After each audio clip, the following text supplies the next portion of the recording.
We begin in the United States with the race for the White House. Former President Donald Trump is desperate to raise funds for his presidential campaign. Amid a cash crunch, the Republican is now selling a collection of digital trading cards which feature new images of Donald Trump from this year's presidential race. The new images include Donald Trump dancing and holding a replica of the cryptocurrency Bitcoin. Now the digital cards cost $99 each, and anyone who buys 15 or more cards will get a physical card which will have a piece of the suit that Donald Trump wore during the first debate against President Joe Biden on June 27th. The campaign said that supporters who buy 75 cards worth over $7,000 will also be invited to a gala dinner with Donald Trump in Florida. Now, this is not the first time the ex-president sold pieces of a suit he's worn. In fact, he once sold pieces of the actual suit he wore during his mugshot taken in the Atlanta jail last year. However, this year's suit auction comes at a time when the Republican severely lags behind his rival Kamala Harris in fundraising. As of August 1st, Donald Trump's campaign has reported about $327 million in their war chest compared to the historic $540 million raised by the Harris campaign so far. But not only is Trump feeling the pressure politically, his legal troubles have returned with a vengeance, as special counsel Jack Smith recently indicted the convicted felon. Again, the charges stem from the Trump's role in interfering in the election in 2020. These charges come just a month after the U.S. Supreme Court ruled that presidents and former presidents enjoy immunity from criminal prosecution for acts they carry out while in office.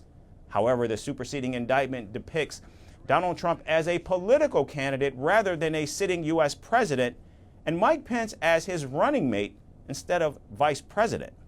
The Republican and his team have repeatedly denied the allegations of election interference.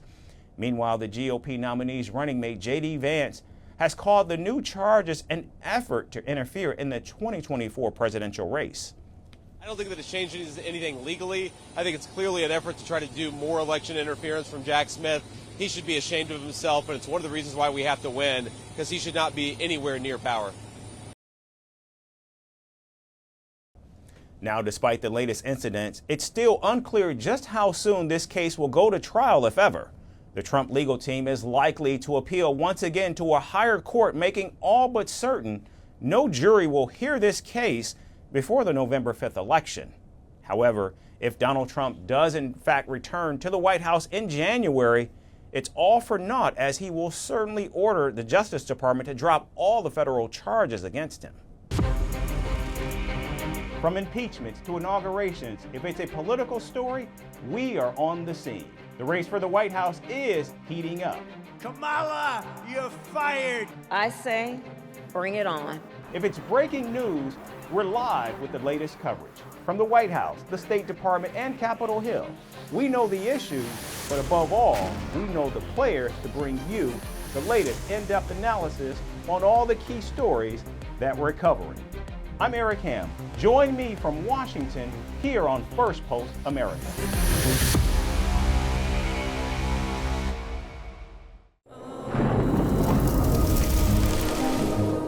Climate change is on our doorstep.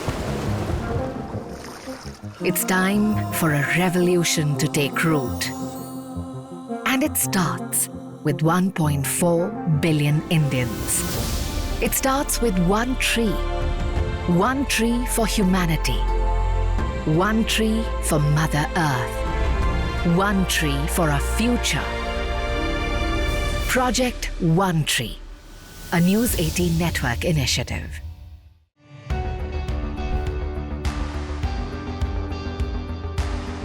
Across continents, one powerful news source. Bringing you diverse perspectives on the issues that matter.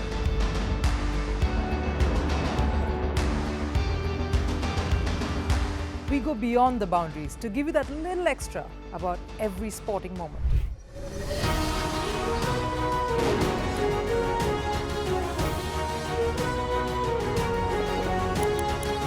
So thank you for making Firstpost 5 million strong. We're counting on your support. And you can trust us to bring you the news unfiltered and unvarnished.